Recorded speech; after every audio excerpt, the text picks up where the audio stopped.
leader of the UDM, now Bantu Holomisa, joining us on the line.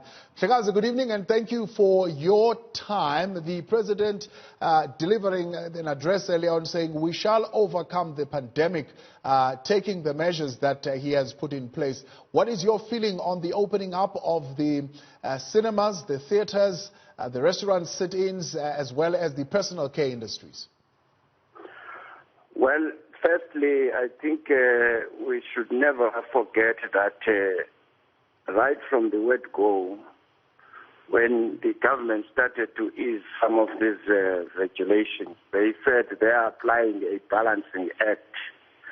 And in doing so, they are going to take some risks on the way. So what we are seeing now is that the president is telling us that people, please, we have marketed you, we have warned you about this virus is deadly. It is your responsibility now to look after your health and life. And in doing so, I'm not going to frustrate the other people who want to make a livelihood. We are going to continue on both ends of the road. So I think the onus really is still on us now to apply a little bit of discipline in those areas where people are not wearing these masks and defying the government. So it shows that there is a wrong psyche.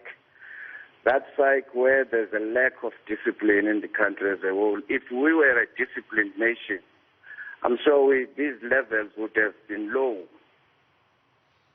Now, Chaza, were you at all surprised by what the Minister of Small Business Development says around the adequate relief to further support businesses? That even with the 500 billion that has been made available, actually it seems like government is running out of funds to support those small businesses. Hence, they are coming up with this plan to bring them back online so that at least they can be assisted to trade again.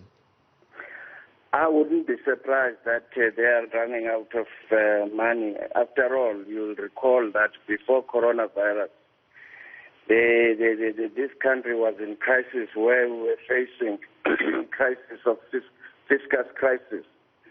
I mean, the budget in February, they had to stop some of the projects which were announced some years ago. So we can't continue like this.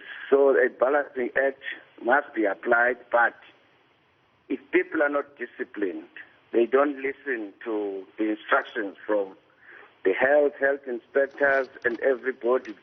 Radio is talking about this, TV, and they still think that, well, this thing is not for us, then we're going to die. The risk of infection quite high still in the Eastern Cape. The president saying the Eastern Cape possibly weeks away from what we are seeing in the Western Cape. However, we are still able to open up and return to a certain level of normalcy. I mean, what's your feeling? Well, the Western Cape and Eastern Cape, they just needed a sort of different strategy, without locking everything down, but a campaign and also instilling discipline to make sure that if people are told not to do this, they must not do it. The problem is lack of discipline. Much appreciated. Thanks for your time.